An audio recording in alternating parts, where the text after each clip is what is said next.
Hello అండి, welcome to middle class life. ఇవాల్టి మన రెసిపీ వచ్చి దొండకాయ కర్రీ అండి, పక్కా నెల్లూరు స్టైల్లో.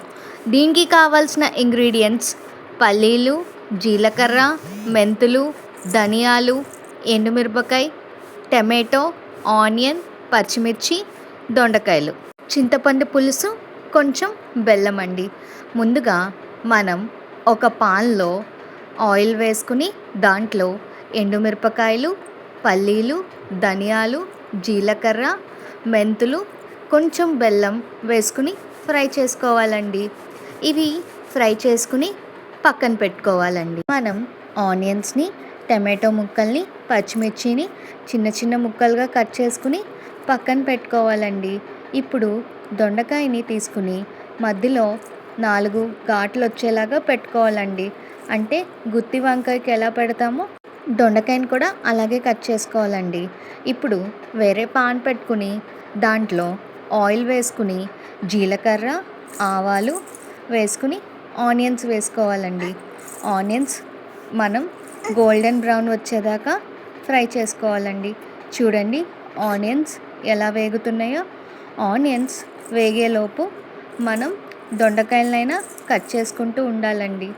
ఇప్పుడు మనం పచ్చిమిర్చి యాడ్ చేసుకుంటున్నాం. చూడండి, పచ్చిమిర్చి ఇలా కోసైనా యాడ్ చేసుకోవచ్చు, లేకపోతే చిన్న చిన్న ముక్కలుగా అయినా కట్ చేసుకుని వేసుకోవచ్చండి. చూడండి, పచ్చిమిర్చి కూడా వేసాను. ఇప్పుడు ఆనియన్స్ కొంచెం ఫ్రై అయ్యాయండి. ఇప్పుడు మనం టమాటో ముక్కలు కూడా వేస్తున్నాం. చూడండి, టమాటో ముక్కలు కొంచెం మగ్గాక మనం కట్ చేసి పెట్టుకున్న దొండకాయ ముక్కలు వేసుకోవాలండి.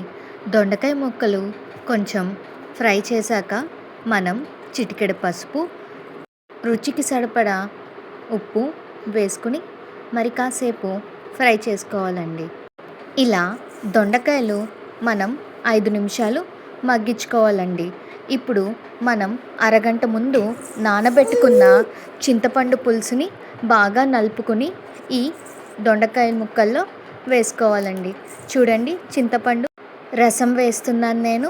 ఈ చింతపండు రసం వేశాక ఒకసారి మనం కలబెట్టుకుని మూత పెట్టుకోవాలండి. వీలైతే కొంచెం వాటర్ కూడా వేసుకోవచ్చు మీ కన్సిస్టెన్సీని బట్టి. మూత పెట్టుకుని ఒక 5 మినిట్స్ మగ్గించుకున్నాక ముందుగా వేయించుకున్న పల్లీలు మిక్చర్ని మనం ఈ పులుసులో వేసుకోవాలండి. ఇప్పుడు ఒక 5 మినిట్స్ మగ్గించుకున్నాక కొత్తిమీరతో గార్నిష్ చేసుకోవాలండి. దొండకాయ మనకి చాలా లైట్ ఫుడ్ అండి. ఫీవర్ వచ్చినప్పుడు కానీ మనం పథ్యం చేయాలన్నా దొండకాయ చాలా యూస్ఫుల్ అండి. చూడండి, నేను వేడి వేడి అన్నంలో ఈ దొండకాయ కర్రీని కలుపుకొని తింటున్నాను. మరికొన్ని ఇలాంటి రెసిపీస్ కోసం please follow middle class life. Share, comment and subscribe.